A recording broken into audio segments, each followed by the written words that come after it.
Hey, closet busters and bold move makers. It is time once again for Life Uncloseted. So I want you to gather around because it is time once again to kick down those closet doors of your life. We're here to escape our BS, explore our fears, and elevate our self-expression. I'm your host, Rick Clemens. I'm the bold move expert and that coming out guy who's going to take you to the party, the pulpit, the wake, and back to the party of living your life uncloseted. So come on along with me and grab hold of yourself and get ready to step out, step up, and step into facing your fears, making your bold moves, and living life without apologies. Now let's get to the show. Hey, Life Uncloseted family. I am so excited to have you back having a conversation about coming out of those closets of your life, whether it's about your sexuality, a job you freaking hate, or deciding, you know what? I can no longer do what I'm doing, whatever that happens to be in your life that's holding you in the closet.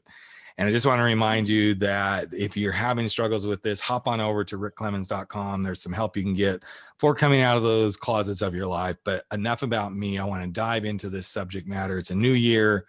There's a new way of being out there in the world, no matter where you are. And sometimes you just got to dig in, see your own shit, and become stronger. And I can tell you that our guest today, who's a musician, he is definitely leaning in. He's got a new song called Stronger. He's leaned into his life in so many ways. And for those of you that are listening who are the LGBTQ persuasion, I know we're going to get into some stuff about accepting where you've been, accepting how you've shown up. And even if you're not LGBTQ, and I know I've got those listeners too, you are in for a treat because we're going to dive into what does it mean to truly show up and let the stuff go and appreciate what you've done in your life to help get you where we're at. So without much more ado, I want to bring in this singer-songwriter. His name is Colton Ford. He's got a great new song called Stronger out.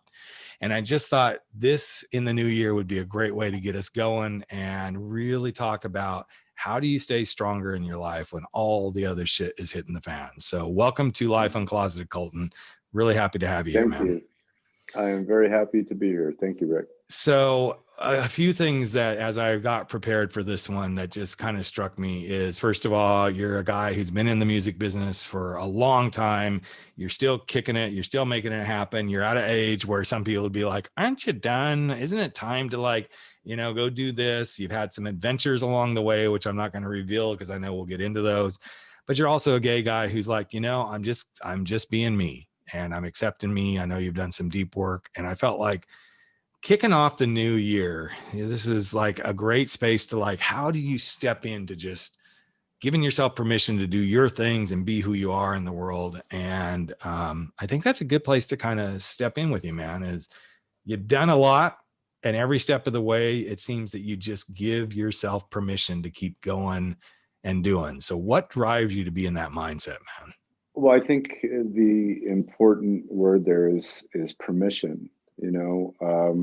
We're here to live our lives. And if we choose to be influenced and dictated to by people who have a different idea of who we're supposed to be and how we should live our lives, then we're not living the life we've been given. And I got exposed to therapy early on through my mom, and I dove into it at 30. And I've been, doing the work consistently, so that there wasn't a dynamic that was bubbling up inside of me that would create roadblocks for me to have an adventure, to push myself in ways that might not be traditional or accepted even, but ways that I felt I wanted to explore, and things I wanted to give myself permission to experience. And part of that was driven by, a lot of it was driven by, whether or not I would regret the experience if I didn't have it at the end of my life. And that has driven me to do a lot of things that I probably would not have done otherwise. And there's something very empowering in that. You had mentioned that I had done something a while ago, and it was porn for 10 months. And I did a documentary subsequently, and they wanted to talk to my parents. And so I needed to tell my parents, and my parents were cool with it, And I think it had to do with the fact that, first of all, I was 39, 40 years old, and I knew who I was, and my parents knew who I was too. And they did not see me or look at me any differently after this experience than before, which I say that because I think that's really significant. You know, they saw me throughout and knew who I was. So that one experience wasn't going to change or affect me in a way that would shake the core of who I knew I was. And they trusted that. I'm so grateful to have had that from both of my parents. Um, but I think when we're talking about a sexual orientation or just how we want to live our lives as men, that covers a wide spectrum. And thankfully now we're seeing the extent of that spectrum. But we still have this tug of war within our community that judges those things. And I think all of that stems again from not getting in there and doing the work and getting to know yourself so that you can give yourself permission to explore your life. So you won't resent somebody that's doing it in a way that you're not and that you feel that you can't. So, it's that self-work that I think has kept me going, and certainly being consistent with that self-work, and then being able to bring that message into my music. And Stronger came about through my desire to share some self-speak that I think is critical to either our success or demise. And over the last year and a half, I've created a production company with my creative partners, Ron Schrader and Spin Sister. It's called Whoop Whoop Productions. And I got this beautiful, beautiful track. The original track is more of a ballad. Mm-hmm. And that's what came out when I started writing the top line. Like, you got this, hang in there now. Don't forget that what doesn't kill you makes you stronger. And I wrote this a year ago, really as a self-speak to myself, jumping back into the mix in the way that I am after kind of taking a back step a little bit for a while. And lo and behold, here we are in a place in our country and in our world and as a species where this narrative is really timely. Yep. Because we got to tell ourselves, hey, man, this shit that's going on can take us out if we let it, but it also can make us stronger. It can build up our commitment and just our desire to fulfill our dreams and not let anyone stop you. Whether they're judging you for being gay, being effeminate, being too masculine, showing your penis in porn, right? A transgender person, and the whole spectrum. It all represents what masculinity is. It's not just this one little tight little compartment where we have to all walk around with our chest up and we can't cry and we can't, fuck all that. That's right. That's not masculine. That's not being a man. That's being a construct. Yeah. That's putting on a mask to hide the fact that you don't feel that within yourself. But don't you think too, Colton, here's something, I'm glad you said this because it's something that crosses my mind a lot when I'm working with clients and stuff, is the construct that we create as humans, but I'm going to take it to our own interesting LGBTQ community. The construct that we create through our coming out journey, not that we ever stop, but if we don't realize the construct we're creating around that can be the thing that, again, can take us out or it can make us stronger. And as long as we're not letting it make us stronger, then we're basically fucking ourselves. Yeah. It's like and I talk to clients who are coming out all the time. I'm like, okay, so here's the bottom line. You get to choose. You can play the victim or you can play the victor. And I hate to make it sound that simple, but it actually is kind of that simple.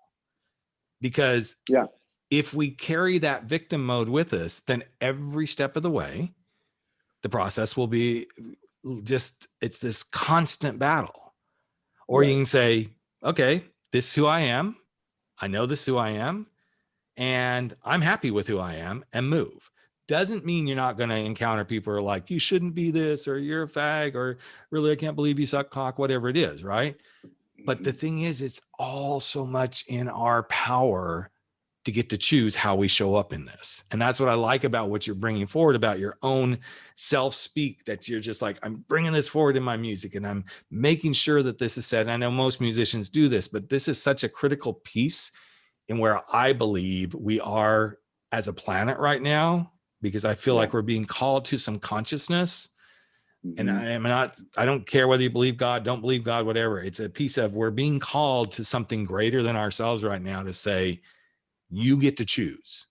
You get to choose in so many ways around this. And I think that's what you're getting at, is this choice is key critical. It is key critical. And it's really about what you want to get out of your life. Mm-hmm. Do you think you've been put here to appease everyone else's idea of who you should be, or to explore and find yourself and your voice and be empowered by it? I feel like the reason we're here is the latter, and we either choose to do it or we don't. But I remember a really poignant moment in my therapy. My partner at the time and I we're really in our 11th hour, and we felt like it had run its course, and we took a couple weeks apart, and we got back together in session, and we were like, I think it's time. And our therapist was like, well, I can tell you that you have some shit to figure out, and I can tell you that you have some shit to figure out. And if you stay in the muck and put forth the work, you're going to find out that shit and come through it way more enlightened. Now, that may lead you to realize at the end of it that indeed your relationship has run its course and it's time to move on. Or you might find that the problems that you felt were insurmountable have fallen by the wayside. And she said, this is not a judgment, but it'll be really interesting to see what kind of men you want to be. And I took that in and I was like, that's really deep. Like, what kind of a man do I want to be? Mm-hmm. And I want to be a man that stays in the muck, so I can find out what it is that I'm doing that's not working, and I can find new tools to better manage that shit so I don't repeat it. It's really up to us. And I think that the haters that we have out there are hating because they're hating themselves. They haven't come, people, it's like Legally Blonde, happy people don't kill their husbands. Remember that scene in Legally Blonde? But it's really that. Like, happy people don't lash out at people they don't know. Right. It's more a reflection on where that person is internally. And I also find it really disappointing that here we are in the 21st century with all of this history, still fighting for our right to be who the fuck we were born to be. Yep. I don't care if we're talking about the color of your skin, your religious affiliation, your sexual orientation, what you wear, whatever. Mm-hmm. We all want to be able to do us. Yes. And yet we're not, as a species, really getting with how to do that and support it. So here we are again, circling back around. Mm. And then, we look around in the universe, everything is diverse. Yes. It's all from the same, but it's all kinds of different things. Mm-hmm. And that's what's so brilliant about it. I have people from all walks of life. I've had 6 partners. 3 have been white, 3 have been black. I mean, I've loved every one of them. And I'm so grateful to have the diversity in my life, because God forbid it was all the same. We would be like, what the fuck? This is so boring. But don't you think that's the problem right there? Is people who can't handle diversity. And I'm not talking color, skin, and all. I'm just talking in general. People who can't handle diversity in their life are the ones that cry foul the most. They want everything to look like this. They want everybody to do things this way. They want life to show up and da da da da da. Yep. It's sad. I think it's so sad, because it's like, how much of an adventure is life then? Well, they're uncomfortable with themselves and with their pursuit of happiness, whatever that is. And and you're talking about religion. I'm not religious at all. Religion, look at religion throughout our history. How many people have been killed, burned at the stake, all this shit? Do you think God and Jesus was about that? Do unto others, motherfucker. It's so hypocritical. And this is what we're really facing here. I mean, the devil isn't down in the pits of hell, firing hell down in the center of earth. It's a lot. It's evil right here. What we're experiencing in our country, what this dumbass and his enablers are doing, are representing evil. Yes. Okay, that's what it is. If you want to recognize what evil is, this is what it is. So, how we come to the table and how we want to address that and how we want to receive ourselves and others really kind of dictate where we're going as a species. And I think we're at a crossroads. And the people, I'm telling you, those people, that the white supremacists and all those people, I wouldn't want to be hanging in that group anyway. I don't care what their outlook is. Look at them. I mean, they are Whitey McWhite, and no judgment on that, but there's nothing there that's giving any flavor to their experience. And then they want to carry around AK-47s and all this bullshit. It's like, where's God and Jesus in that? Right. Jesus didn't do that shit. Right. If he had $750 million, he would probably not take and invest it in rebuilding Notre Dame, but give it to the people that are dying. Yes. I mean, all of that is great if the balance was there in this world, but we are so whacked out in terms of balance. But that's the thing, Colton. You just hit on something that's the core of what this podcast is all about. Being in the closet is because something is out of balance. Yeah. Something is not right with your world. And when you quote unquote choose to stay in your closet, your balance is off. You so badly, and again, I don't care what your closet is. I don't care if it's your sexuality. I don't care if it's the job that you think you have to stay in because this is what you were born to do. There's a balance disparity. And as soon as you start to bring that back into balance, you're in the muck, as you say, and you're going to encounter those that don't want you to bring this back into alignment because now you just fucked up their world and the way they perceive who you are.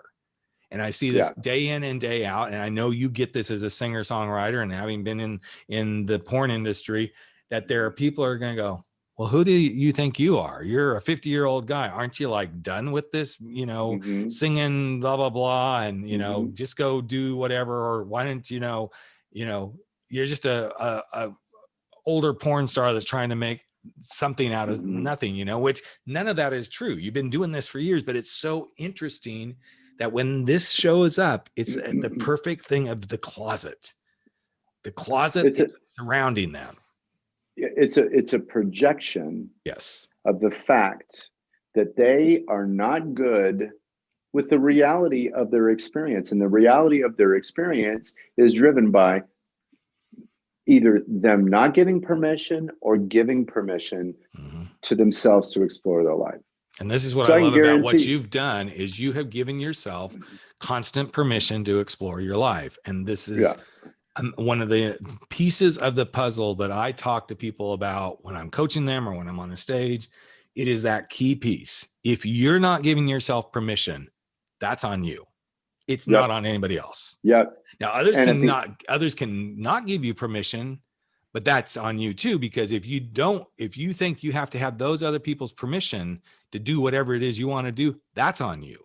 So you have got to be the one that takes a stand and says, I give myself permission to be gay, to do porn, to create songs, to be a coach, to be a speaker, to travel the world, to leave a job I hate. All of that resides within each one of us.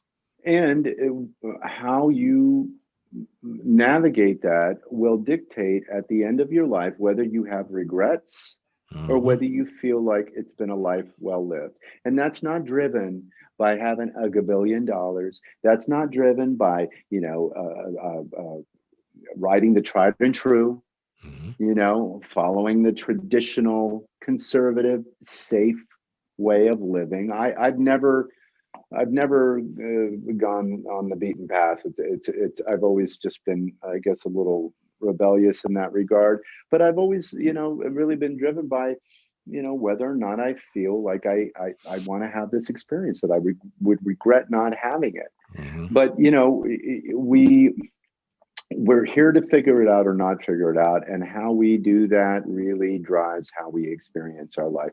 And there's so many things in this world that we are subjected to and beaten down with on a daily, that if we don't have this self-talk going on, if we're not engaged in this internal work, that's going to be the overriding voice. Yep. It's what the Republicans have been using. I'm going to keep bringing it up to promote this disinformation, to get it in our heads. It's very psychological. You say it enough times, it starts becoming, this tape in your head, and then the impact of what it is lessens, and then it's like, oh yeah, it's another thing. Oh, we did that. Oh, it wouldn't be if we were in there really doing the work and recognizing this is as dysfunctional as it can possibly be, and you are pathological in your lying, in your misogynism, and your sexism, and your homophobia, and your racism, and all of that stuff. Yep. So yeah, I think we're at a crossroads, and I think for those, I think those that are in this space, and I'm so glad you brought this up, because this is one of the things that shows up most in my work is, well, I don't know that I can, I just don't know if I can go do this and be who I am, because look at what's going on around me. This is why you should go do and be who you are. So that you can't say, well, it was because what was going on out in the world that I kept doing this. And trust me, I know, Colton, people that have been through this too. There's a lot of people who come to the brink of coming out of their closet and they're like, I can't, because look at what's happening in the world. Okay, yeah. Then don't blame anybody else for your misery. Well, that's the thing. Because nobody else owns that. Once again, you own that. Well, that's the thing. I'm glad you said that. That tends to happen with people that are not able to give themselves permission. They blame everything else other than themselves. Mm-hmm. The only limitations that we put on ourselves are ourselves. Yeah. So, and the fact of the matter is that every successful person has pushed through that fear. Yep. And said, okay, just because this doesn't necessarily happen in our world, because I'm too old, I'm too this, I'm too that, well, I might as well just not try. Right. Well, you know what? Those people that push through that are the ones that break through, and someone's going to do it. Yes. So why would I think that I'm not that guy? I've always believed that this is what I was supposed to do. Yep. And when I struggle with, staying in it, because it's a brutal experience and a brutal business, I may take a step back and think, okay, maybe it's run its course, but I'm always brought back to center. This is my center. So yes. For anybody that wants to come to me and say that I'm old or a has-been or all that kind of stuff, that's your shit. I don't feel that way at all. In fact, we're breaking down what being in your 50s looks like. Yes. And what you can do in your 50s. Mm-hmm. We're not done. And I don't care how old you are. I can guarantee you're not going to want someone coming in and telling you you're not entitled to your life and pursuing your dream and your passion because you're this, that, and the other. Mm-hmm. No, all of these things make me that much more entitled to do it. Yeah. I don't know when it was. It was just a couple of months ago, but it's kind of plays to where we're at in this conversation. And it's probably a good place to like, yeah, here we go. This is like the pinnacle. There was a news story of a grandfather who came out of the closet, and it was just a few months ago. So it's right in the midst of, we've already been into COVID and all this stuff. He came out of the closet at 92 years old. And I was like, amazing. You go. Okay. And what was so interesting is as soon as I shared that on certain social medias, there were, the typical commenters like, but what's the point at that age? I'm like, fuck you. You idiot. And you know what? That's why you're not going to get it in this life. No. That's why you're going to have That's to why come you're going to back or struggle. whatever. Yep. Right. You're going to struggle to be accepted. You're going to struggle for finding that person. You're going to struggle with people accepting you. What I don't care. It's because that's like you just projected all your shit onto. Luckily, it was just some news story, but you just projected it out for the whole world to see that you don't love and care about yourself enough to go, that's really cool. That's really cool. And the fact, okay, it's so cool and it is so brave. Mm-hmm. That is fucking brave. Men who have been married with children coming out is so brave. Someone who feels like they are in the wrong body. Yes. And makes the effort to do something about it so that they can feel like they're in the right body. That is so brave. Yep. I mean, I dealt with my homosexuality, and that had its challenges, as we all know. But I had two very loving and accepting parents. I'm so grateful. But when you hear about these other stories and people that are really dealing with some significant dynamics in taking in who they are and doing what they can to be that in this life before they leave, that's fucking powerful. And any gay person that doesn't come out in support of that is really revealing how they're feeling about themselves. And Absolutely. it's not a good look. No, it's not a good look. So and it's interesting too, as I've worked with other people, because, I work with a lot of people around what their coming out story looks like. I had a client not long ago who he's like, okay, yeah, I am leaving this 6-figure job. I'm tired of the corner office. I just want to go do something with purpose. That's mine. And of course he started getting the backlash. And I said, here's the interesting thing about the backlash you're going to get. Cause I've been through that myself. I said, it has nothing to do with you. Mm-hmm. The person who's going to backlash at you the most is the one who's never been successful. Right. Because there's jealousy. There's like, well, damn, I'll take that $500,000 a year salary. Yes, but did you work for it? Did you climb for it? Did you claw for it? Did you put in the time for it? This guy, my client, is putting in the time right now for going to find his next thing because it's that important to him. And when we go do these things, you talk about people being brave. When we show our brave side, and this is what I love about getting to do this blessed podcast and have guests like you, is when we show what bravery looks like, other people get scared of that. They get fucking scared of it because they can't do it. Right. It's fear for their inability. And the other thing, their inability to go there. And the other thing that I would say plays into this is this whole notion of what success is. Yes. We're told that it's a physical thing. Mm-hmm. It's things and money. What car do you drive? Where do you live? Oh, that's great. But what happens when you leave here? Are you taking that shit with you? You're taking your energy. And what gives you more self-esteem than pursuing who you are and finding that voice and owning it, as opposed to pursuing the trappings of what that is? That doesn't mean success at all. I don't know if you heard of this documentary or watched it, but it's called I Am.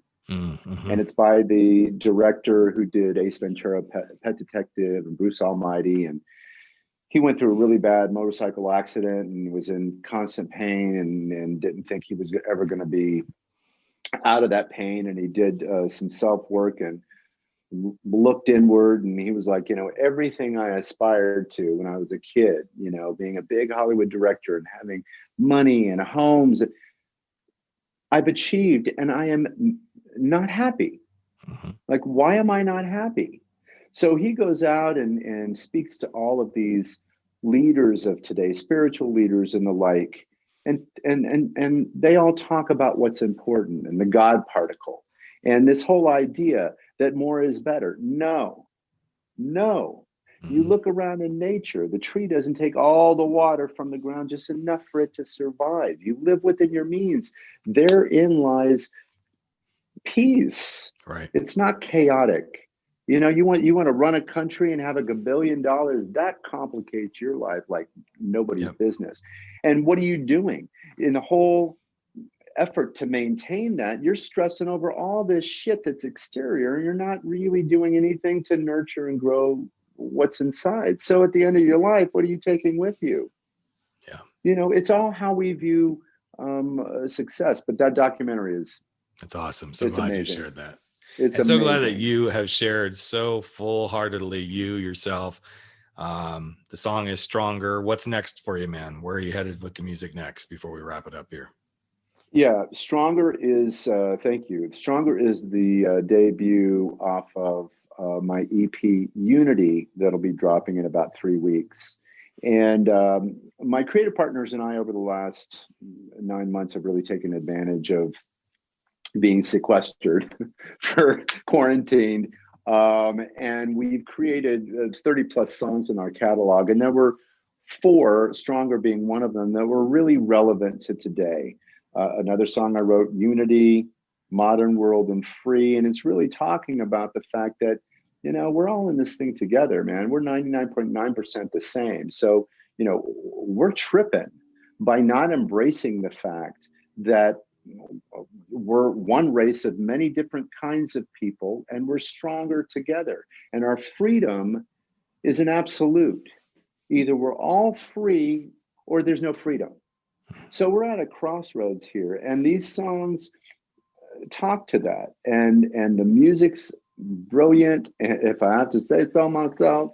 And the vote, everything is really on point. So I thought it was a really timely space to put this out. Of course, you know, the impact of everything that's going on right now has created a ripple effect for entertainers that's been very impactful. And part of it is like, you know, when should I release something? Are people going to hear it or they're not? Well, you could get wrapped up in that, and that could, I mean, they're saying this could go on for 2 years. You could find yourself in the same place for 2 years and not releasing anything. And I think we, you know, entertainment and music, and this is what people are doing and going to right now to get through. It's more powerful now, or more important now than ever. It's always powerful. And so we got to keep talking to people. And I think this release and the messaging in it, I think, is really timely and important. So that's what's coming out. And then in the new year, I've got another album with different subject matter, relationships and sex and all that kind of good stuff. Cool. But well, then maybe we'll have to have you back when that one comes out. I think that would be awesome. You bet, Rick. Yes, you bet. Well, thank you again, buddy, for sharing yourself so openly and honestly. I love it when we can have these candid conversations about the real stuff. I mean, you know, there's nothing easy about coming out and being who you are. And yet once you come out and be who you are fully, it's so much easier. And I don't care if it's because you've been a singer-songwriter, or you've been married to a woman and come out of the closet, or suddenly people discover, oh, you did porn. It's just being who you are is the most beautiful, empowering thing that I believe any human being has in their human experience, provided they give themselves permission to do that. So thanks again for being here, Colton. I so appreciate it, brother. I agree with that. Now, I would say another thing to that effect. You know, we're fighting every day for all kinds of shit. When we fight for the right to ourselves, that's the biggest fucking beneficial fight we will ever have in this life. So, you know, I mean, that's what I want out of it. I want to leave here feeling like, you know, I did the damn thing. That's such a great way to bring us to a close, brother. So thanks again, buddy. Man. Good stuff. Thank you, Rick. You bet. I look forward to talking to you again. Hey, Life Uncloseted family. Another episode of Life Uncloseted has come to an end, and it is time for all of us to sashay away and go face our fears, make those bold moves, and stand up to living our life without apology. But before you do, I've got a favor to ask of you. Would you hop over to iTunes or Spotify or Podbean or wherever it is that you're listening to this, and just give us a little bit of love if you like what we're doing here at Life Uncloseted. Here's what it does. It helps other people find the show. It helps other people get to know what we're all about. And you just might help change a life. In fact, if you really want to change a life, we'd love it if you just ask a friend to take a listen and see what they think. So that's it. Love you all deeply. I'm Rick Clemens, the host of Life Uncloseted, and never stop stepping out, stepping up, and stepping into living your life uncloseted.